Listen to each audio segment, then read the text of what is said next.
Itel এবার সরাসরি Samsung Galaxy S25 ultra থেকে অনুপ্রাণিত হয়ে তাদের নতুন আইটেল S25 আলট্রা লঞ্চ করতে যাচ্ছে।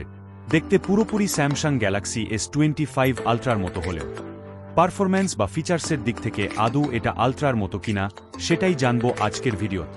বিস্তারিত জানব এর ভালো এবং খারাপ দিক, স্পেসিফিকেশন, পারফরম্যান্স এবং প্রাইস। ডিজাইন স্মার্টফোনটা দেখতে একেবারে স্যামসাং গ্যালাক্সি S25 আলট্রার মতোই।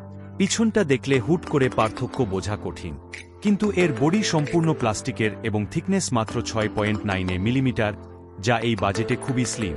ডিসপ্লে ফোনটিতে রয়েছে 6.78 ইঞ্চির অ্যামোলেড প্যানেল, যার রিফ্রেশ রেট 120 হার্টজ এবং পিক ব্রাইটনেস 1400 নিট। ডিসপ্লেতে কোর্ডিং গরিলা গ্লাস 7 আই প্রোটেকশন রয়েছে। এছাড়া এটি IP64 রেটেড ডাস্ট এবং ওয়াটার রেজিস্ট্যান্ট। পারফরম্যান্স এই স্মার্টফোনে ব্যবহার করা হয়েছে ইউনি SoC T620 octa core chipset, যা তৈরি 12 ন্যানোমিটার প্রযুক্তির। ফোনটি অ্যান্ড্রয়েড 14 এবং আইটেল OS 145 এ রান করবে। বক্সে লেখা আছে যে 2 বছরের মেজর অ্যান্ড্রয়েড আপডেট এই ফোনে পাওয়া যাবে।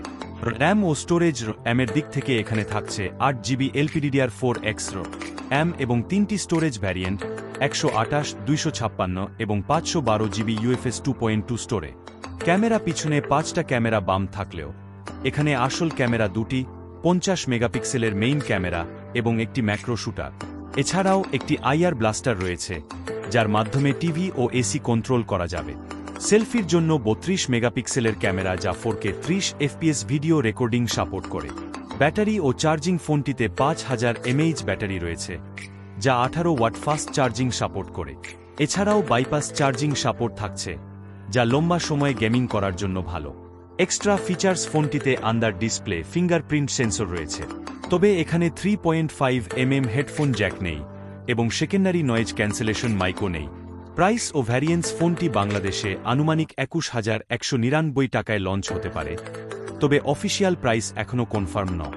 ফোনটি ব্রোমো ব্ল্যাক, মেটোর টাইটেনিয়াম এবং কমান্ডো ওশান এই 3টি কালার ভ্যারিয়েন্টে আসবে। ফোনটা দেখতে খুবই স্টাইলিশ এবং স্লিম হলেও পারফরম্যান্স ও ক্যামেরা সেগমেন্ট কিছুটা এভারে।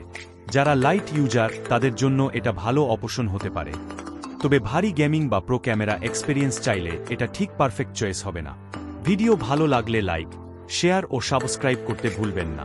কমেন্টে জানাও এই ফোন সম্পর্কে তোমার মতামত। দেখা হবে পরবর্তী ভিডিওতে। ধন্যবাদ।